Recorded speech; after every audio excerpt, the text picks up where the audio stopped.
Augustine, an elderly man distressed with a terminal illness, remains at an observatory on Earth to monitor expeditions by astronauts searching for a habitable planet while everyone else on the island evacuates. Isolated, he lives a solitary existence in the observatory, attending to his basic needs alone. Augustine administers his own blood transfusions and medications, navigating his days in solitude. Years ago, he was an esteemed lecturer, captivating audiences with discussions on potentially habitable planets like K23. At a post-lecture gathering, a woman engages him in conversation, challenging the credibility of his recently published book on K23 as they share drinks together. Upon awakening, Augustine immerses himself in the present, scouring the computer for active missions. Amidst the sea of inactive endeavors, one stands out: Ether, the sole remaining mission. His attention is drawn to a familiar face among the crew photos, Sully. Determined, Augustine resolves to establish contact with them. Meanwhile, aboard Ether, Sully, responsible for communication, is haunted by a nightmare of being stranded on K23. Pregnant and fostering a close bond with Captain Aid, the father of her unborn child, Sully navigates her duties with joviality alongside the rest of the crew. As she tends to her tasks in the operating room, a perplexing signal interrupts her routine, prompting Sully to alert her fellow crew members. In the midst of his customary tasks, Augustine is abruptly interrupted by the blaring of a fire alarm within the observatory.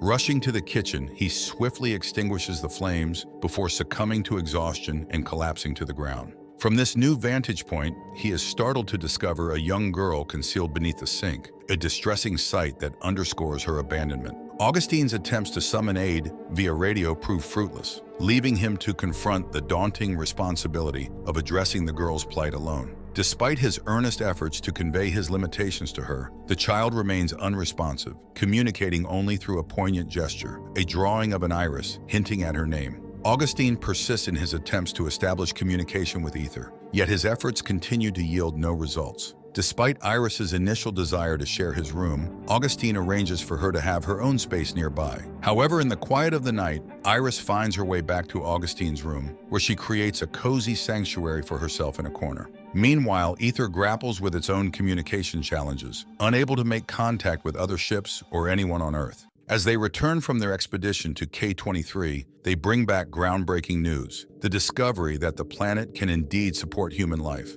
Amidst the ongoing struggles, Iris quietly observes Augustine's medical routines, finding solace in their shared moments beneath the observatory's transparent roof, where they gaze at the stars twinkling above. Decades earlier, a young Augustine is immersed in his studies when the same woman from the party confronts him about neglecting her calls. Displeased with his excuse of being engrossed in work, she deceitfully informs him that she's not pregnant after all. Criticizing Augustine for prioritizing his work over relationships, she accuses him of squandering his life. In the present day, Augustine ventures outside to inspect the antenna responsible for communication, only to discover a distressing scene. Numerous birds lay dying in the snow, signaling the premature arrival of contaminated air at the observatory. Realizing the urgency of their situation, Augustine understands that the observatory's antenna is inadequate for reaching Ether. However, he recalls the stronger antenna at Lake Hazen, formerly a weather station. Determined to escape the encroaching danger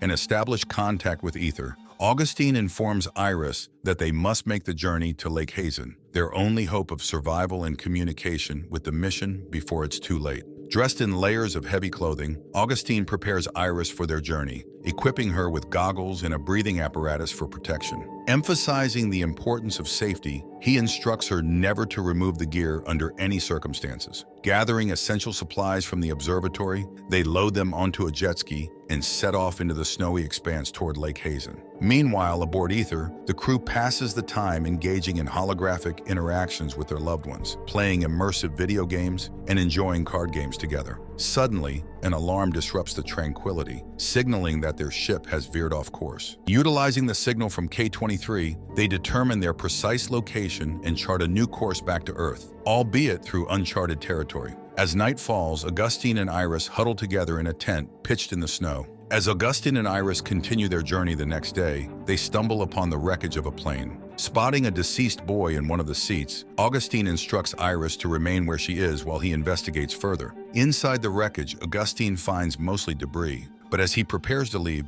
he's startled by a dying man who grabs his foot. The man pleads with Augustine to save him, but outside, Iris, overcome by curiosity, sneaks a glimpse at the body before joining Augustine inside the plane. Despite her presence, Augustine insists she return outside. With a heavy heart, Augustine fulfills the man's request and ends his suffering with a single shot. In the midst of this grim task, Augustine is flooded with memories of the woman from the party leaving him, taking their daughter with her, a daughter he never had the chance to meet. On Ether, Maya conducts an ultrasound on Sully's pregnant belly, revealing that she's expecting a girl. Excitedly, the crew begins brainstorming names. Meanwhile, as Augustine and Iris travel on the jet ski, Iris spots a bunker in the distance. They navigate towards it and Augustine investigates, deeming it a suitable place to spend the night. Inside, he arranges their equipment while leaving the jet ski parked outside. Augustine watches as Iris sketches a woman and he recognizes her. Recounting fond memories of the woman, Augustine is startled when Iris speaks for the first time,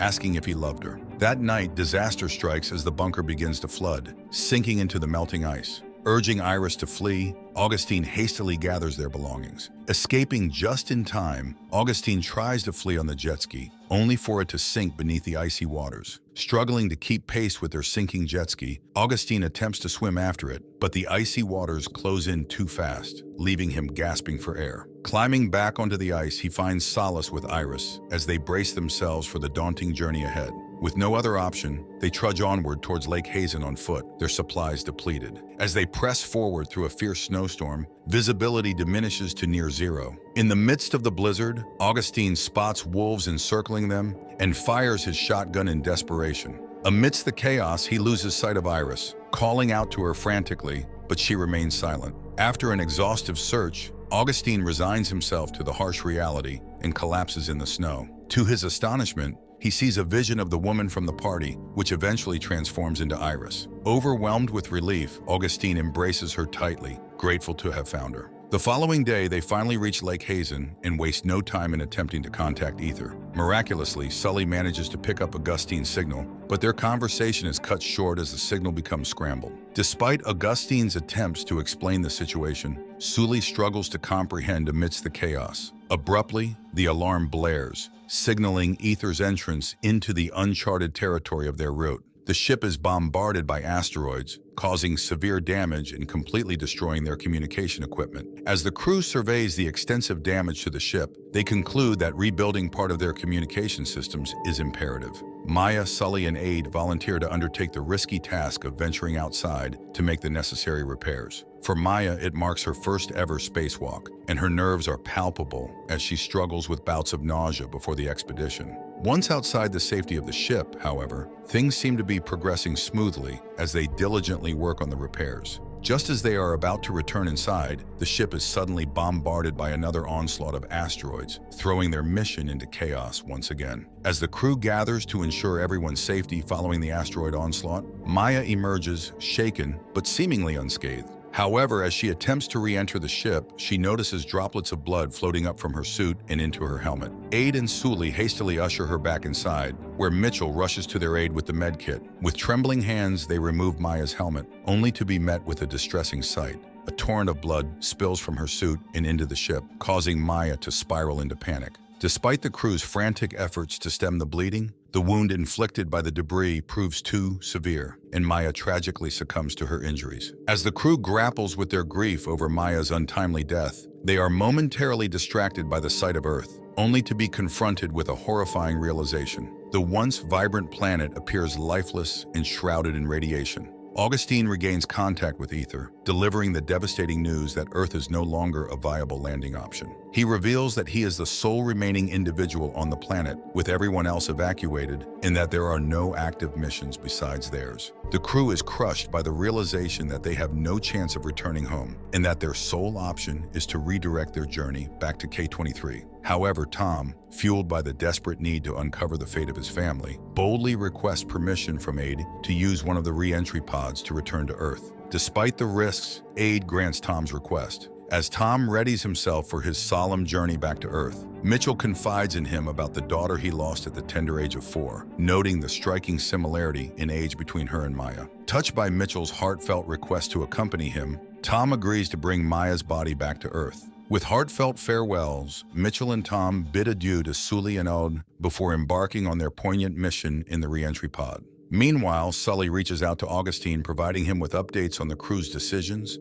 and their intent to return to K-23. Expressing her deep admiration for his work, Sully laments the missed opportunity to meet him in person.